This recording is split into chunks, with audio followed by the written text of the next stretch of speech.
Hello, everyone, and welcome to the inaugural Collaborate series. I am so excited to have everybody here and joining us. Now, this is sort of a labor of love. Event specialists team put this together so that we could share our experience, our talents, and then also our partners and sort of some behind the scenes tips and tricks so that we can support fellow event profs in the industry, but then also give you access to the toolkit that we're using to make things happen. Now, joining us today for episode one, I am very excited to have my friend and partner, Mark Awad, joining us from BB Blanc. Now, Mark has a wealth of knowledge. You all know and love him. And the reason we thought it would be kind of cool to kick off the series with somebody who actually does business development for the AV provider is that we really wanted everyone to understand that collaboration and teamwork makes the dream work. But it all comes together when you really want to understand what it is you can deliver. So we at Event Specialists really like to work with teams like BB Blanc because they bring a whole different level of experience and production value. I mean, have a look at what Mark looks like. Where is he sitting? Mark, why don't you share with the audience a little bit about you? Thank you, Mahogany. That was a wonderful introduction. Thank you. Yeah, I mean, you nailed it. My experience personally within the events business goes back to 2006. I started in typically the trade show world. I worked for a company that built exhibits, and I was an account manager. So I managed, B2B side corporate accounts that I would work as a liaison between client and our creative team, our production team, and essentially our logistics team, and install and dismantle. So helping our clients manage their exhibit program across North America, and that was my experience working as a supplier, and tending to face-to-face marketing and live events, and understanding the importance of meetings and events. So a little bit different now and more so in the audiovisual world, but the fundamentals are the same, and we're working with companies to help enhance the experience that they're showcasing at their events. And being in business development, I'm simply just connecting our target audience with what we do best and how we can help them. So my job is just to learn about the needs and the challenges of companies and event planners in our industry, and giving us the opportunity, BB Blanc, to showcase how we can help them. So that's basically it. I need to listen. I need to understand. I always constantly learning, and we're here to help. And I just want to showcase things like this. So right now we are in our newly renovated Studio 41. For those that are watching that had the opportunity to either visit us or had just seen images online of our Studio A, that's what this is now. It's Studio 41, and it's just, as you can see, I saw it in person finished for the first time yesterday, and I got chills. So it's the proof is in the pudding. It's just phenomenal, and we're very proud. And we're open for business. I'm starting my tours today, and ready to host you in your event. Amazing. No, all I can say is it's been already commented that it's studio goals to be able Studio to host goals, an love it. event in your space. Hashtag.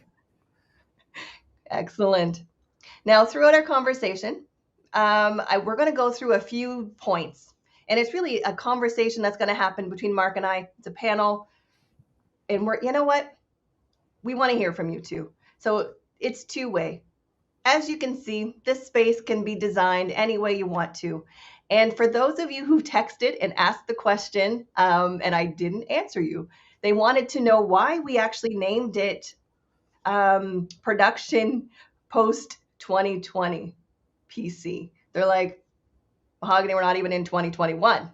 Why did you actually name it 2020? And what the heck is this PC? I like to do a play on words, and it's really post COVID. And that was really the focus. And I feel like, although we're still kind of stuck, I mean, for those of you who are here in Canada like us, local to the GTA area, we are still pretty much on lockdown. But for those of you outside of here, it's something a little different. But I wanted to really reiterate that production PC really means that post COVID allowed us to reimagine what production can look like. I mean, if we look back, this broadcast quality was really something that was really safe for our corporate clients. I don't think we had many association clients that ever even saw this as a possibility. They didn't see production even as a necessity. While we constantly beated the drum, I don't even know if that's a proper verb, but we constantly were beating the drum around what we needed to do in this space. We knew that content was king. We always said all of these things of what we wanted from our events. We wanted speaker notes. We wanted great keynotes. We wanted 90 minutes of something exceptional delivered online or delivered in person. But what we didn't think through was what can production actually do? What is the production value that we can add? Now, Mark, I want to throw this question to you. What is production in your mind? Production is, the support that allows you to take your message and deliver it to a certain audience anyway. So there's live production, there's pre-production, there's post-production. It's essentially taking any type of message and packaging it, creating it, packaging it, and perfecting it, and delivering it to an audience so that it reaches them with impact and creates some type of reaction and emotion. So simple production essentially can be just putting someone in front of a pull-up banner and speaking to a live audience, maybe in a room that there isn't even any sound. You don't even need it's a small room with a small audience. You don't need any speakers or a mic. But the production itself is just the actual what's happening there. It's a production of someone presenting to an audience, and it scales way up to as needed, based on the size, based on the type of set and sound and kind of performance that's happening. So there's levels of production, of course, and I think that with COVID happening, and we understood the immediate need to connect with our audience, and we were able to remedy that with platforms like a Zoom or a Teams or even Skype and things like that, and that's great. But I think what we at first were not concerned with was production value, and production is always going to add an element or elements that can increase the impact of your presentation. And because really what we need to do more so than ever is captivate your at-home audience like they were attending an event live. So that's the long answer. The short answer is production could be anything from visual, sound, and movement, right? So I like to view it almost as performative. The production really is the show that we're putting on and the experience that we're looking to deliver. So that brings us to our first point. Let's talk about what we have learned since the pandemic. And I'd like to start by saying we have learned a lot of new terms. Zoom can be a verb. Zoom, we have a lot of new things that we are starting to see since the pandemic. One thing I want to lean into is I feel like we have a lot of buzzwords. And I mean, if we thought we had too many buzzwords pre-pandemic, I feel like we've almost blown them up. How many times have we said we want our events to be engaging? We want them to be innovative. We want them to not cause Zoom fatigue. I don't know who came up with that term. I understand there is sense of fatigue, but we talk constantly about Zoom fatigue and keeping our attendees engaged in an era where Netflix and Disney Plus and all of the above continue to be king. So why is it when we're looking at our events, do we reference Zoom fatigue? So what have you learned, Mark? What do you feel like your clients are asking for in this space? boy, oh boy, I'd say right now, I mean, I can talk to I think one of the essential things that our clients needed to do as they approached 2021 as opposed to 2020. And again, this is just my opinion, but it was I'll use the word commit. They had to commit to something.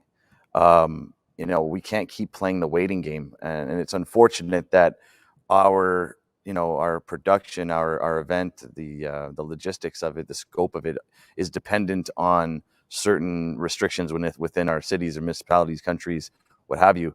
But the waiting game that we played in 2020, it was just no longer feasible. We had to pick something and commit to it. So I feel like we're going a little bit backwards now because we're in a standstill, kind of waiting to see what's going to happen. And without using the Zoom fatigue, because I don't like the buzzwords either, I do think that we are just all hungry to get back to in person. And when you've been planning, and when you've been preparing, and when you've even just been visualizing, manifesting that 2022 is the year we're going to get back at it, and then we have hit a couple roadblocks, it can certainly throw a monkey wrench into your you can feel discouraged. You can feel like, what do we do now? And just we're not going back to the way we did it. We're not going to continue with this virtual approach. We're going to go back to in person. So personally, I can't speak to too many of our clients because I would rather have our account managers who really work on their accounts deliver that type of information. What I'm seeing from my engagement within the industry is that not a lot of decisions being made. I think there's just that uneasy feeling of uncertainty.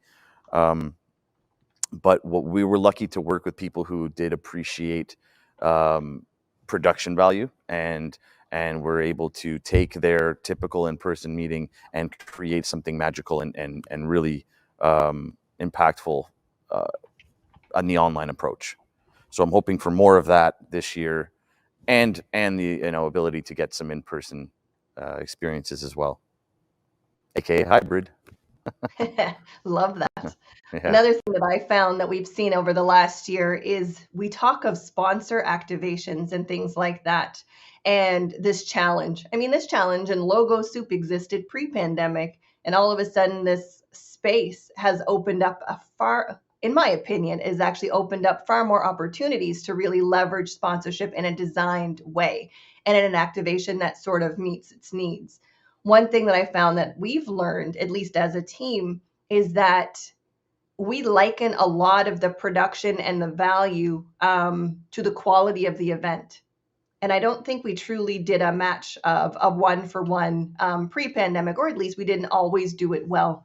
I find we are seeing a lot more of our clients who are expecting a one-in-one. So we always do a networking event in person. Why aren't they networking online? And I don't know who decided that when videos on in Zoom deemed that to be engaging, because to me, that's a false sense of engagement. Forcing someone to have their camera on in a situation, in my personal opinion, doesn't necessarily equate to something that they're comfortable with. And I say that if we compare it to the in-person experience, and how many water cooler chats have you had, or how many thought-provoking conversations did you have in the back of the room? But did you actually want that person up on stage to ask their question or to have a conversation with the person next to them? We didn't force anyone to engage. And I feel like this virtual space has everyone believing that we can force the conversation. Another thing that I'd like to just comment on and really just touch briefly is something else that we've seen. I feel like we've taken terminology that we know to be true, and that is what we're sort of pushing on our clients, and we're pushing on our own teams. And I only say that because I've always deemed myself as an event producer. And that seems to be a popular title and a popular term that's being floated around right along with virtual event producer. But in this space, I feel like it's time for us to really step back and have a look at what we're trying to do. Production essentially is the show. How can we make it better? Zoom is a video conferencing tool. It was never actually meant to be an events tool. It was meant for board meetings so people could see each other and have conversations. And now, all of a sudden, Zoom has become this bar that has been set by many people around the world as what a virtual event looks like. And I feel like that's where we start to forget what it is we're trying to produce. In the production space, let's go back to what our goals are. What's the goals and objectives of your event that you're looking to produce? When we're looking at that, we can then at least marry it to the experience and produce something fantastic. I'm not saying we can't look at things like Zoom. I'm sure this question is going to come up very soon of how can we price our productions. And when we dive into some of these options and what paying for production can actually do, we'll lean into that conversation a little bit more. Anything else you want to add, Mark? A lot. There's a lot going through my head right now. I agree with you wholeheartedly. One of the things that I've been doing since the beginning of this, and which I mean, it's typical for someone in my position, but it's really just having conversations. We're all just trying to. I think that a lot of great networks have been built in terms of just people sharing experiences and what platforms have you used, what has worked at your events and what hasn't. I remember one conversation I had when you're talking about networking.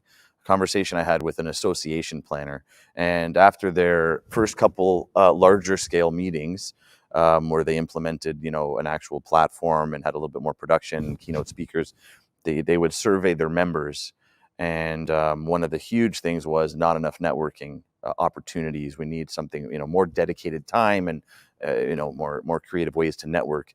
And so she told me that they created evening round table chats and just networking opportunities, and no one attended. Very few attended. So I think when you say production, it's content is key, like you say. I think you can have you can focus on. I think there's so many different angles. You wanted to make the online venue better, and you felt like that maybe if it's a fancy looking kind of setting, people will want to meet. But I think it's really, you have to get even more creative with your content. If I was in a very fancy kind of platform and it's just a couple talking heads discussing something, okay, I'm try to keep my attention as much as possible. But if you run some type of interesting video first that makes me laugh, and there's a little bit of music and fancy lower thirds, or just things that are going to catch my eye, just like I'm watching something on TV. I mean, when we're all watching the Oscars, we can we want to see who the best actress for a motion picture is, and then when it gets to sound and editing, it's time to go to the fridge, or it's snooze time, get on your phone. But if they throw in a nice musical actor, if they throw something else, or there's got to be a way to captivate your audience, and that's where producers like you and production teams like us come in. Is that if you want, it's not forcing them to network, but if you create something that's enticing enough and captivating enough, I think we'll get there. And we've seen it. We've seen it done. Excellent. Now, let us go to point number 2. And this point is something that I feel I actually get a lot of questions about this because even Mark, you and I had this conversation. Why digital first as a mindset? And to be honest with you, I asked you that. You did. When you wanted to, when you invited me to this event, I said, well, tell me what you mean by that. So, yeah. So let's do this. Let's do this. Event Specialist has always believed in a digital first mindset. Digital first doesn't mean that we only favor the virtual side. It doesn't mean that we're favoring virtual over in person. What digital first as a mentality does bring up is that we are prepared for the options. We are prepared for the content to be delivered in multiple formats. It doesn't mean we're discrediting the in-person or choosing one over the other. It means we're ensuring that it's not an afterthought. If we think pre-COVID, your virtual event solution was constantly the afterthought. It was definitely something that came up when opportunity came up. So we sold out in person. How can we capture this audience that we any other way we would have just lost? We all of a sudden opened a virtual option, and now we have a hybrid event. Is that hybrid event properly designed? Not at all, because we don't always have the setup correctly. And I know we ran up against that time and time again, where We wanted to add a virtual element to this in-person event because it was an option and created more solutions, but we didn't think it all the way through. So we weren't prepared for the extra lighting that it would take. We weren't prepared for speakers who were going to walk in the back of the room and not be seen in the camera angles. We weren't prepared for speakers to even have stage fright. Truth be told, we also saw that in training and speakers that they were not prepared to deliver in that sense to that audience. What does digital first mean to you?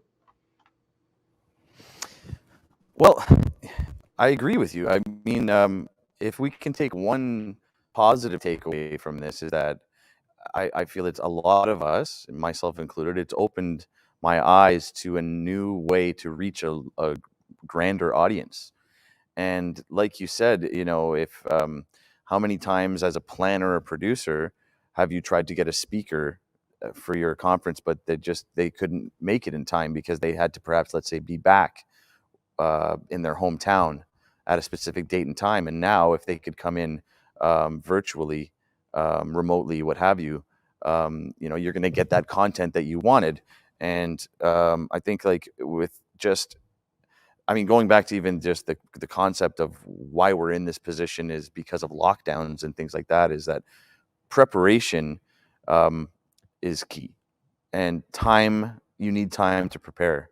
So working on the content of your event and the meaning of and your objectives of your event um, should be, it's irrelevant whether it's going to be happening in person or online. You have your target audience and you're trying to relay a message to them.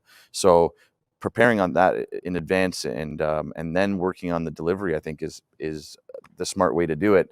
Where if something happens and you can't host it at a hotel, it's not going to disrupt what you're trying to do. And I mean, well, keep in mind you're planning with a backup contingency anyhow with speakers and stuff. But I know I'm probably going off a little bit differently than what your meaning is, but I certainly feel Okay. that that's kind of Yep. how I saw it when we first talked about it. One of the cool things too that we're seeing is that pre-pandemic, there was a lot of talk of keynote speakers and 2 years out, and how many of us were bidding on projects, for 2, 3, Association World 4, 5 years in advance.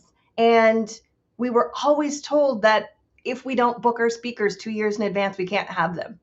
We were always told that having a virtual speaker or a remote speaker come in will diminish the quality of our event. Pandemic hit, and all of a sudden, these are solutions that ring true. They're solutions that save your bacon, for lack of a better term, especially when these speakers go down. I mean, I remember being in a position, let's just say about 7 or 8 years ago in the event space, where our speaker got stuck in an airport. There was like an earthquake or something, and they literally couldn't get out. And they were actually staying, it was like a layover. So they ended up being put up in a hotel. And the panic set in. And I remember not being the lead planner on this particular event, and all I thought was, this is an easy fix. I said, we can put them up on screen and have them still deliver the keynote from their room. They're going to be in the certain boardroom at the hotel. I said, but let me call the hotel and see what infrastructure they have. Very least, they're going to come in from their hotel room and they're going to deliver the keynote, and we will not miss a beat. And then they can go home safely to their families and not feel like they missed the engagement. And our audience will still get to hear the keynote they wanted to hear. But a lot of my fellow planners would have panicked. They would have stepped back. They would have said, this is not a thing. They would have thrown somebody else up on the on screen or on stage to fill that void. Another thing that I'm starting to see is timelines. Now, if we needed 12 months to plan a solid in-person event, I don't know who lied again and said we only need 1 week or 2 weeks in the virtual space to deliver something amazing. I want to remind everyone that these timelines are there for a reason. It allows us to ideate and design. But one of the cool things with these short time frames, and something else that we've learned during the pandemic, is that these amazing speakers that we used to think were untouchable or were completely out of scope, someone that comes at that $65,000 price tag that we thought we could never afford, is now coming in from home, doesn't have to leave their home studios, and is a little bit more receptive to being signed on last minute. And I say last minute loosely in that it can be planned for. I mean, how many people produced conferences pre-pandemic or produced events that included up-to-date sessions or current trends? We left sessions open that we would fill with the content to meet those needs. Why not continue to use that space in this way? Look for those speakers that we can use that are engaging, that help us make things happen. I mean, there's no rhyme or reason, and there's actually nothing wrong with dreaming big. And I feel like something that we've also learned throughout this time, and especially with leading with digital first, is think broadcast. I mean, I know our team, when Mark came on screen, we were very excited, saying how it looked like a studio broadcast. He's a news anchor. All of those things come up, but they used to be out of reach. We never used to think they were possible.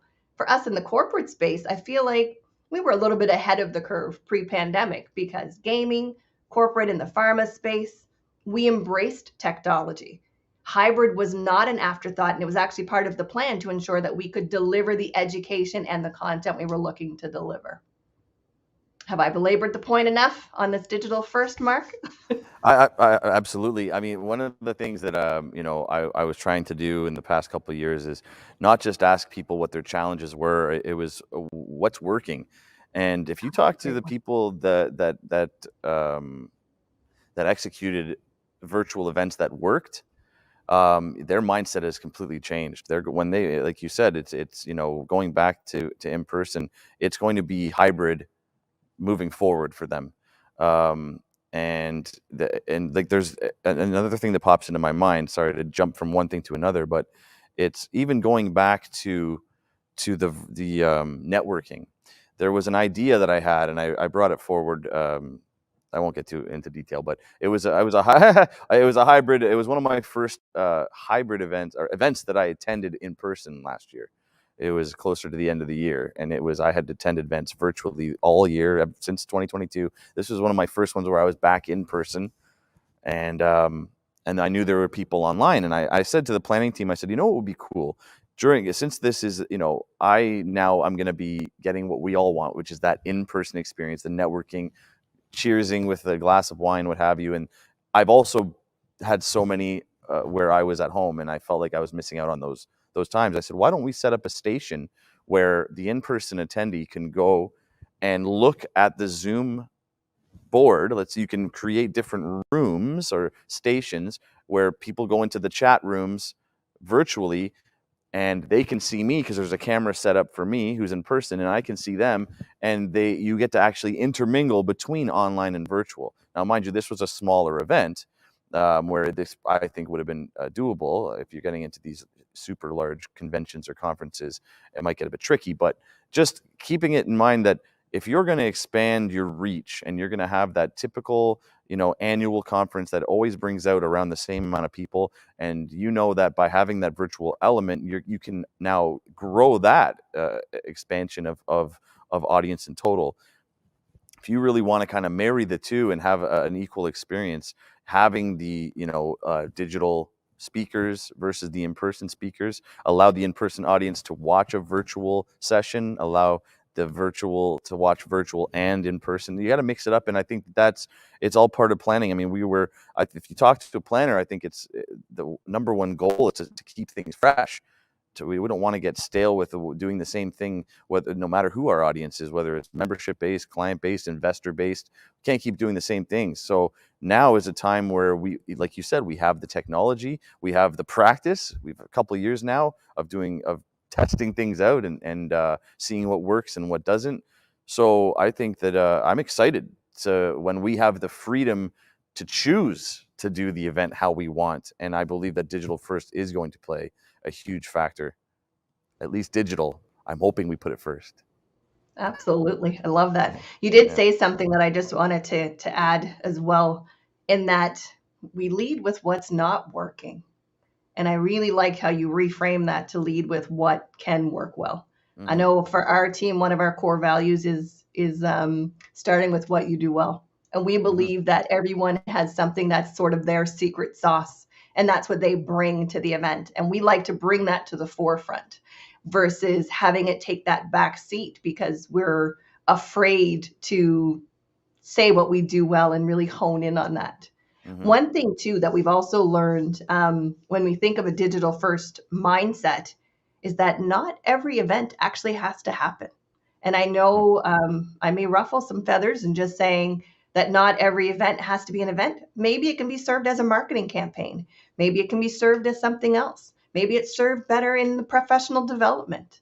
I mean, those are all questions and challenge that we've all faced, but they're questions that I don't feel like we actually ask ourselves because we're afraid of losing our role or being seen as combative or being seen as not knowing what we're teaching.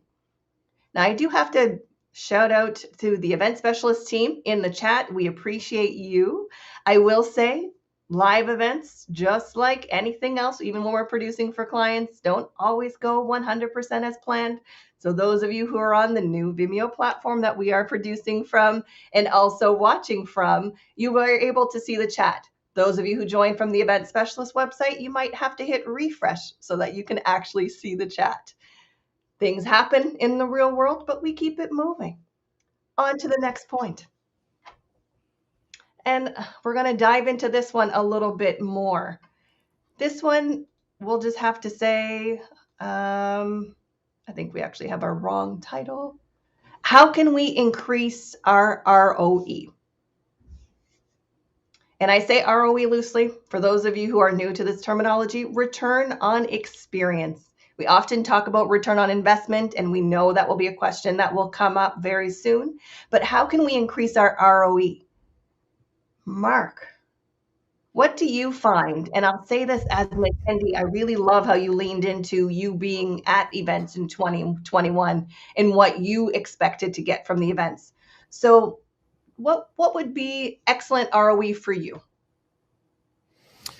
You know what? Putting what you're there for into action. So I could talk about, our company works with a lot of different companies within diverse industries, and they all have their goals and objectives. If they're running, a sales conference and they're trying to motivate their sales team and they're projecting their earnings and they're celebrating their last year's increase in revenue and they're trying to pump people up and it works because they maybe provided them with some tools that they can implement into their sales routine, or there's a new program to use that's going to make things more efficient, and they see that just from them learning from this in-person conference, they go back and maybe everyone got it down in a week earlier and we're able to. So that's one thing. Then there's membership based, where you're just, it's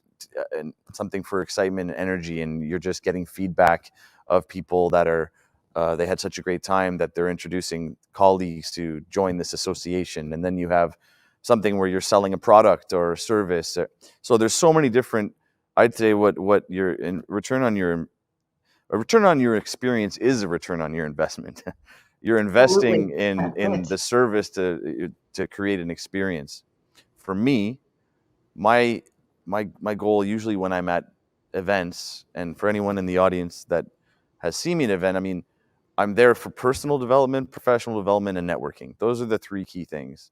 So when I'm at a conference that's kind of geared towards a meeting planner, I'm definitely in there because I want to learn the perspective of a meeting planner. Even though I'm not a meeting planner, I want to see what they're being taught and what and hear their feedback in real time to the facilitator or speaker. I went to we use HubSpot here, which is a software, and I went to their user conference, and my return on experience is that I went to some great sessions and brought these nuggets back to the office and said, okay, I'm implementing this. I set goals, like I'm going to start, doing more video and putting it up on LinkedIn or doing this and that. So, I mean, that's my boss's return on investment for sending me there, is taking something and putting it into action that's going to affect his company. So now what the question really is that does a fancy stage give the experience? It depends. This isn't for everybody. The crazy production isn't always the answer. But I think in the business of communicating a message, you have to have sharp audiovisual, you have to have flawless production, because the flow is what keeps people engaged, making sure you're hitting cues and things are clear and you can hear it and you can see it. And then really, if you want to create that extra emotion and you want to create memories, well, that's when you got to spice it up a little bit. So it all depends on the experience you're after. If you go to a data-driven scientific meeting, and maybe that's the most exciting thing, that one slide that gives them some specific data, and then they skipped the evening gala because they just wanted to go home and go back to their hotel room and sleep, and then they just can't wait to get up and go back to that session that's going to feed them more data. So I ramble just in case you didn't know by now. I hope you got a couple of answers out of there, but I I think love, really, love, love yeah, where you were going it's with that. yeah, yeah. It's hard to sum up in a short answer, because it's almost like we could talk just about that for this whole hour, I think. Absolutely. Yeah. And let's talk a little bit about that, and let's dive into that point a little bit more. Now, you talked about going to that user conference that Mhm. that really hit the mark for you. And I want to really remind everyone that when we're designing our experiences and we're producing these events, you hit the nail on the head. We're producing for the attendees and also for the C-suite, who have um, two different ideals and two different expectations of what that return on experience is. Now, if you're able to take something away from that, I mean, I like to use medical education as an example for everything. I feel like that's also my background. But professional development in the medical space is tied to goals and objectives. What are you looking to teach, and what transformation are you looking to accomplish? And then the success of that is measured on whether or not that transformation happened. So if we're looking at that as an ideal for an experience, I love how you said you were able to go, you got professional development, networking, all the things that were benefit to you, which was most likely designed into the content delivery, and the content team really did their job. But then the sales team also did their job by you coming back and saying, this is what I took away from the conference, what I will apply to our internal team, and thus make you a loyal fan. So I feel like we really want to hit that mark. Now, that also brings me to a lovely little segue that I like to say, why do we Zoom? So there is no card for this one, but this is really a conversation around production value.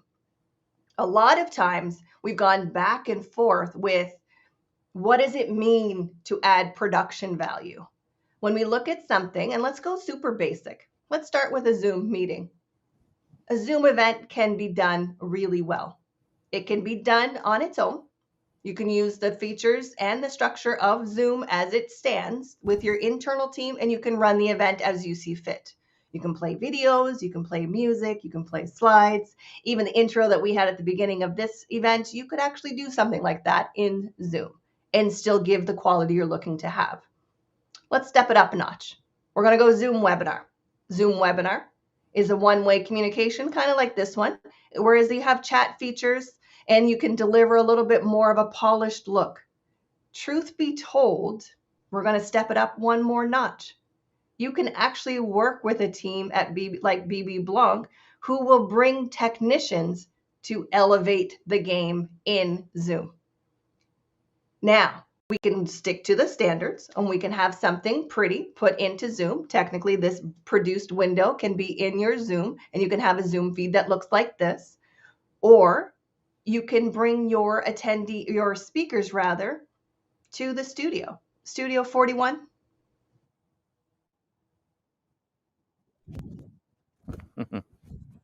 Oops.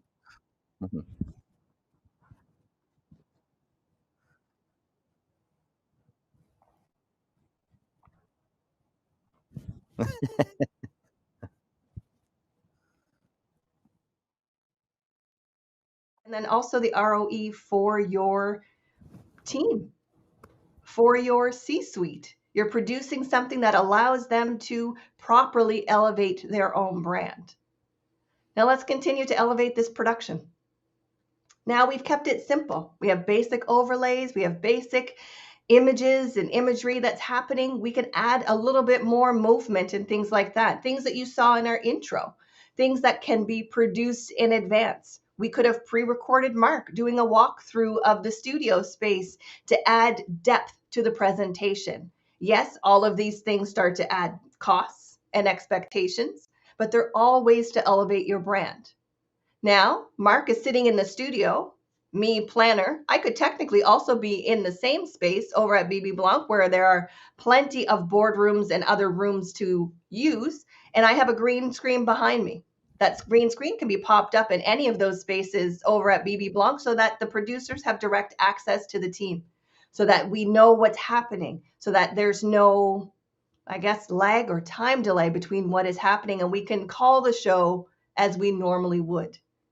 All of these things are options. Anything else to add with the fancy studio? See, that screen behind Mark can also be branded.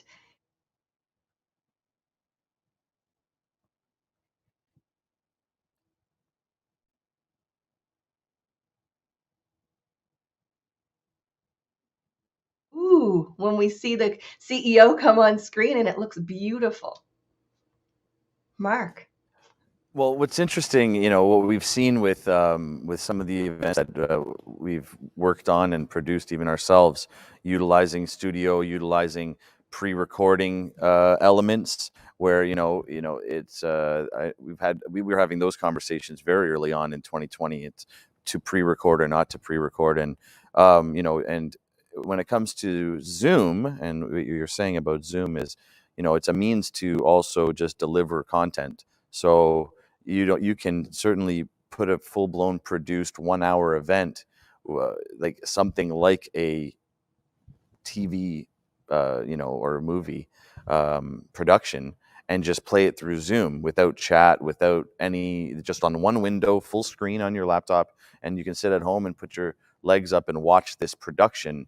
Whereas, at a live event, when you're sitting there, you're seeing people walk up and down screen, and you're hearing glasses clinking, and it's you're in it, you're in the mix.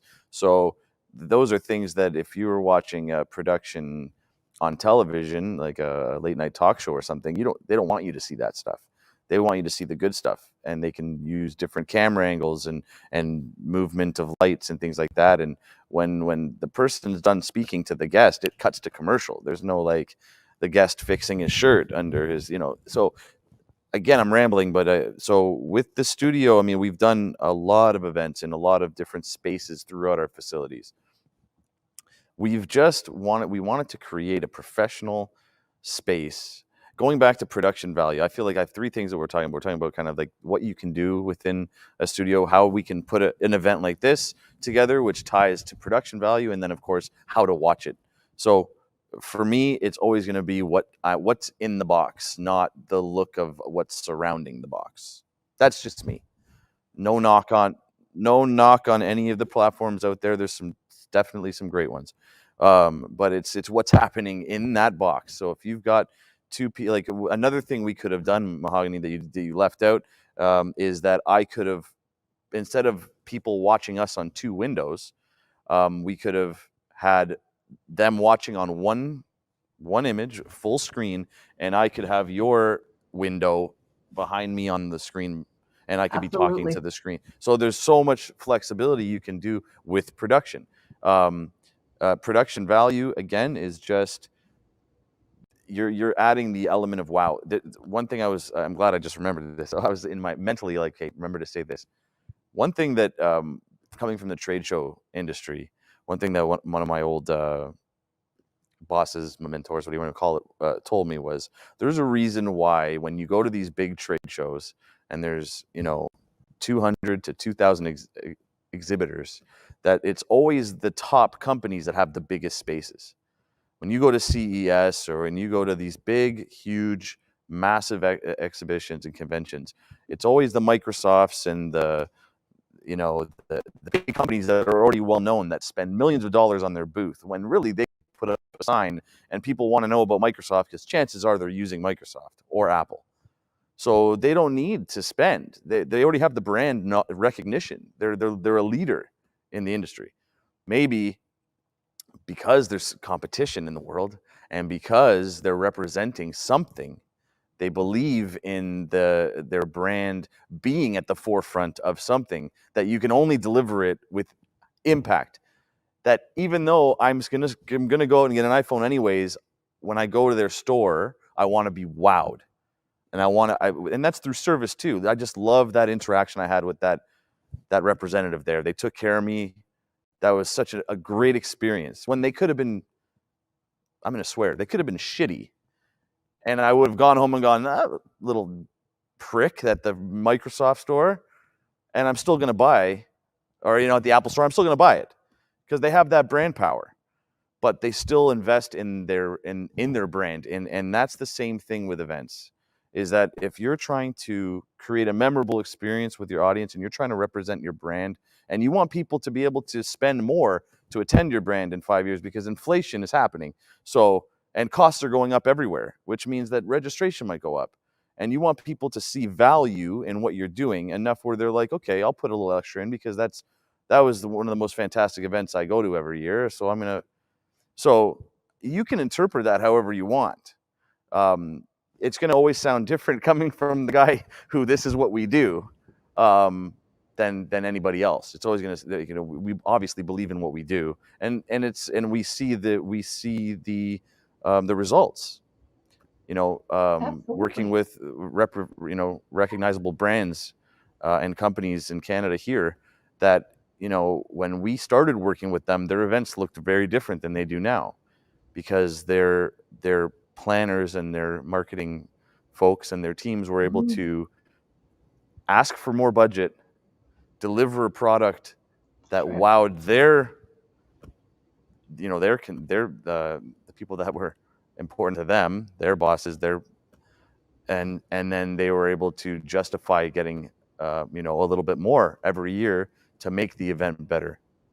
And that, not a very Absolutely. articulate way of putting it, but I think that all comes with production value. I So mean, the when it chat is came, going in your favor, Mark. So clearly, what you're saying is resonating with the audience. Is so fantastic. it's a bunch of AV I mean, I'd people like in the to just chat then. point out a little bit more of the skill set that's on this screen. I mean, Event Specialist is behind the planning of this series. And yes, we're bringing on our partners. But a lot of times, I don't know if everyone truly understands the difference in the skill set. I mean, we are a planning and production company, but we're planning first. I mean, that is our skill set. We are planners through and through. Hybrid event planning was on our website since 2008. It was not something we added post pandemic, and we understand. So I feel like our role as planners is really to enforce what is possible and to know the questions to ask. While it's the event specialist team behind the buttons today, they're the ones doing the pushing and all of the transitions that you're seeing on the front end. But I want you to also pay attention to Mark's window, because that Mark's window is really showing you the difference in adding a next level.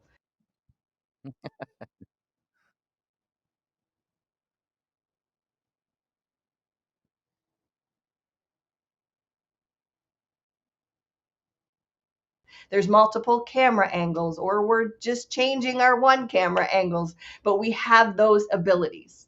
We have that capability in partnering with the AV company. Now, I know a lot of times I get told this a lot.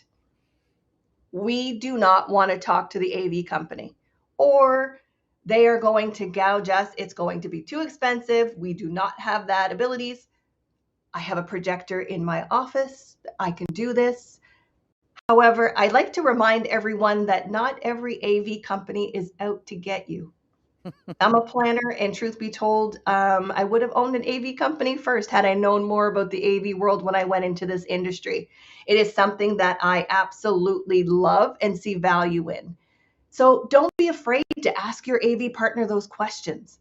Don't be afraid to ideate. The same can be said for your venue when you go to different spaces that you're using. And I say this as an A-type personality as well, somebody who wants everything done the way I say it should be done. Sometimes we have to step back from ourselves and realize that the venue, well, they know their venue. They understand the space. They may say, you know what? The angles from that side of the room don't actually look best on camera. Let's reposition this space to work for you. Being the planner in the room, we have to be able to take all of these ideas and concepts and balance those, making sure that we're balancing the skill set and what the suppliers can truly bring to the table with your expectations. Because you can't ask for these $1 million event set designs if you don't have $1 million. And it's not fair to put out these RFPs and these ideals that say, well, we want to know what we can do. Our dream is $1 million, but we only have 10,000. So let's be realistic in these expectations, but don't be afraid to say, you know what, I really like the look of this, and ask your AV partner what's possible. Bring them to the table early on. The same pet peeve that I had at the beginning, that we weren't leading with digital first, and that your virtual side of the hybrid event is almost like the secondary nature and it was your afterthought. If we're brought to the table early enough, we're able to make sure that these plans are in place. We're able to say, well, how can we switch this setup? This is our AV budget. How can we make it work? We often equate the AV to the line items on that quote versus the creative side that comes with the AV. So let's not be afraid to ask those questions. I mean, some of my favorite colleagues in the industry, no discredit to everybody else in the industry and the other planners, but I have always bounced ideas off the tech guys. I've always called the AV partners and been like, this is what I'd like to accomplish. What have you seen? What ideas have you had? I mean, I was very early on realizing that your production value can change by simply changing the color of your room. I mean, when I discovered how cheap it was, and I say that it wasn't that cheap, but realized how we could add all of the lights. Mark, I don't know if you remember even doing this. I remember walking around rooms changing gel screens. Those little gels that you could put over the lights so that you could change the ambiance in a room. All of those things elevate the value of production without having to cost a fortune. But don't be afraid to ask the questions. Don't be afraid to ask your fellow planners. What have you seen work? What have you seen not work? What do you recommend? What do you not recommend? Without judgment. I'm off my soapbox now. Well, well said. Well said. Now, I know we have some comments in the chat, but do we have any questions from the audience? This would be the live Q&A portion. There's a lot of shout outs to BB Blanc and how we would like to see this happen and how we want to produce in your space, because it'll bring the streaming quality up. Thank you. Absolutely. Samantha says that she always ideates with her AV liaison. Exactly. I love how you called them the AV liaison. That's very cool too. You know, But bring don't your questions in. Oh, go ahead. Just to add what you were saying, you know, we that's, I guess, the difference of when you have a true partner versus, Right. you know, again, not to knock the RFP process. You actually, if anyone didn't read Mahogany's RFP post on LinkedIn, go read it now. It was pretty succinct, but it's you know, if you have a partner that you're planning on working with, it's a relationship where that they're going to be your partner. It's like, he's absolutely bring them to the table early on. You know, we go on site visits in the site selection process. And, you know, again, it's all about, here's another buzzword that I don't like to use. It's just overused, but an extension of your team. It's that, you know, the planning process for many, depending on the scope and size of their event, happens the day after the event ends, right? So having that debrief, going through things, working on processes, what worked, what didn't, what would we like to see more of, what would we like to see less of. So absolutely, like transparency and communication and trust, right? We're not hiding anything. We're going to communicate everything. And also you have to trust each other. You have to trust that you're leaving some parts in our hands, and we're trusting you that you have a realistic vision, and you're going to take some of our advice, you know, with a grain of salt or to heart or whatever you want to call it, and that's the win-win partnership that I think we're all looking to really obtain and achieve. Love that. Now, I know the team had some questions set as we wait for a few other questions, I do love the comment though of the Squid Games. No, nobody actually sat back and said we can't sit and watch 7 episodes, but we can complain about the 90-minute Zoom meeting that we're having. Yeah, No totally. truer statements have been spoken. All right. So, what are some mistakes that you have made in production and how have you learned from them? And I can take this one first, Mark, if you're okay with that. Please do. It's one of the things that I feel like we did early on and we did well was timing. Timing in an agenda and timing and the understanding. What we did not translate very well immediately out the gate from a production standpoint when it came to virtual events was the understanding of the timing and the agenda. So while we always buffered in that time in between sessions, we didn't always buffer in the correct time to get from session to session to allow for breaks.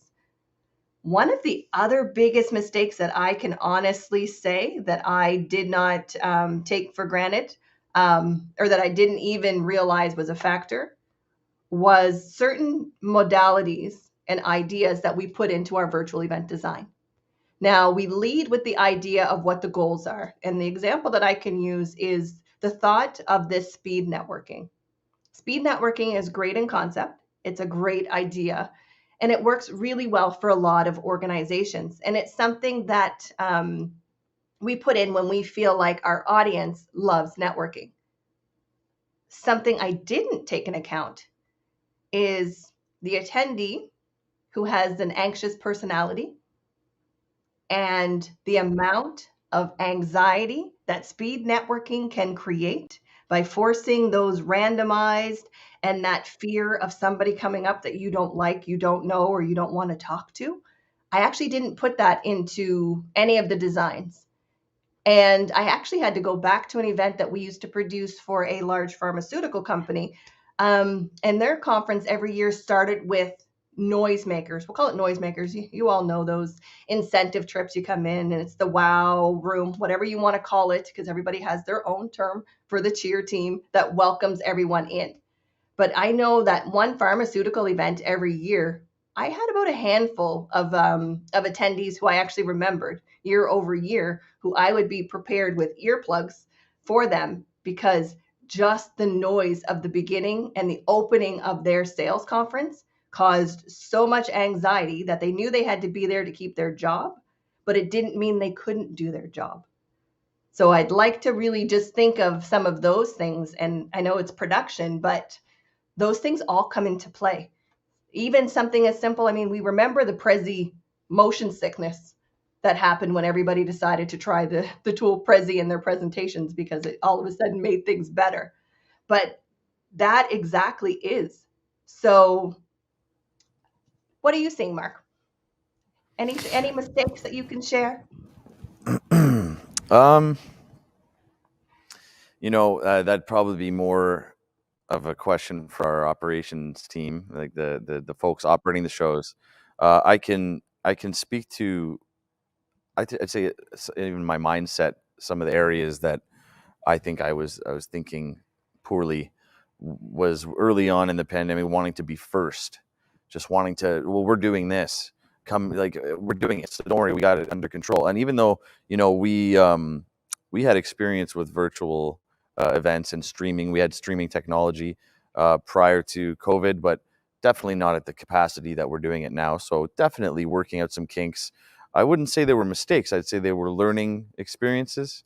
That could be a cop out, but I think for me, I think definitely, an AV standpoint in general, I would say is taking things on um, without clear direction because it's work or because what we do is we get things done. We found that there's little room for error. Funny enough, you think that the error Yeah, would come if things are live in a ballroom, and that's actually the other way around. When you've got 2,000 people logged right. on at a specific time to watch a stream, a lot can go wrong.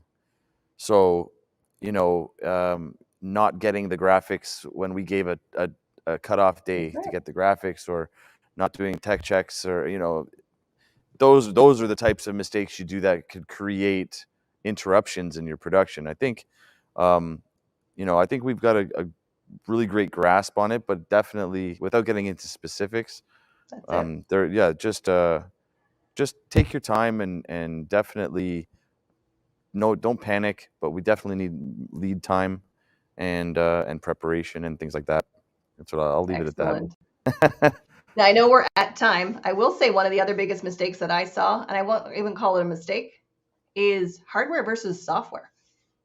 I underestimated the value of live streaming text and understanding that side. So because we did hybrid pre-pandemic, it was easy for me to explain a lag or things like that to the techs. But we did one event that we actually had a tech that I was calling him analog because he could not wrap his head around not just using the tech that he has in front of him at the tech table. And it really blew his mind. So I mean, I find that funny, but it's one of those things that we have to understand skill sets, and that it was a learning curve for everyone. One question that I will say that is very valuable, that is a very quick answer. How do you help people understand why certain equipment is needed when they look at a quote that sometimes feels like a different language? Especially in the AV world, I personally like to just say, I'm the expert. I say that in the nicest way possible. Yeah.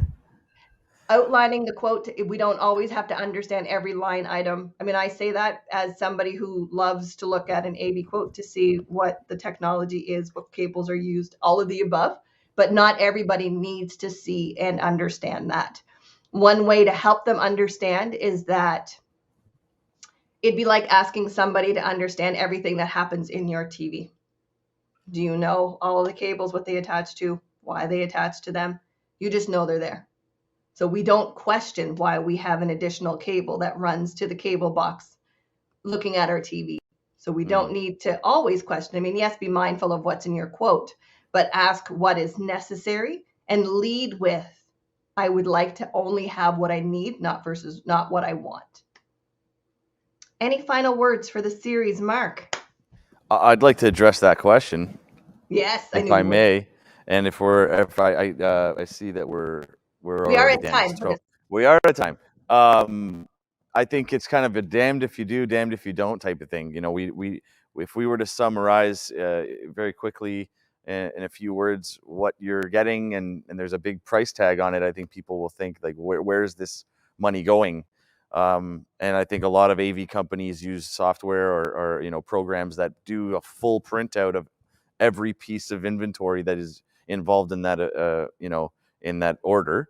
And there's ways of hiding certain things, but it depends on who you're talking to. We want, like, we work with a producer that is tech savvy. They want to see what type of server, what type of media server, what type of switcher, what type of speakers. So I think when you're collecting quotes and it's just kind of bottom line, yeah, it's going to look like mumbo jumbo. And if you don't give the AV company the opportunity to explain it, it's always going to be just AV jargon. I think if you have the time and energy to give to us, our policy or procedure process is always to have a call, if not when we're presenting the quote, but shortly after, so that we can walk through it. And sometimes it takes long if it's a couple pages. And then when you have that relationship, and going back to what I was saying about trust, is they trust that our clients they don't need that full printout anymore, because they know typically we're using the same stuff every time, number one. But number two is that maybe just through those conversations, they're slowly understanding all the elements that go into it. Like, this was a huge thing with virtual, huge, because there are people and companies and planners out there that were running their own virtual meetings from their apartment building, from their condo. And then, when we're saying that we have a control room that has 4 monitors and 4 laptops and 4 recorders and 4 streaming boxes, and they're going, do I need all this? Because we just did a Zoom meeting with 1 laptop. So, That's it. yeah, just give us the opportunity. We'll explain it. and we're flexible in the sense of if there's ways we can make it more inexpensive, so to meet budget or something like that, we're happy to. But we'll always explain why it's there and what it does, and if we strongly recommend it, sometimes we'll just flat out say that can't be removed. That's there for this reason. So, yeah. All right. Well, I truly appreciate your answer, and I truly appreciate the partnership that we have in being able to bring Likewise. this to the forefront. We love you over here. So we are hosting the Collaborate series on the third Wednesday of every month. And just be prepared. We're going to have an RFP conversation, and we'll have to do a deep dive in AV quoting. That might be something that we have to bring up to the audience very soon so that we can all understand. So don't forget to watch your emails. We will be sending a recap for today, and the replay will be available. And then we'll also be sending you a link to the February edition of Collaborate, which you don't want to miss. It will be a lot of fun, and I'm looking forward to sharing that with you. Thank you so much, Mark. Thank you for having me, Mahogany. Congratulations. This is great. I look forward to watching more.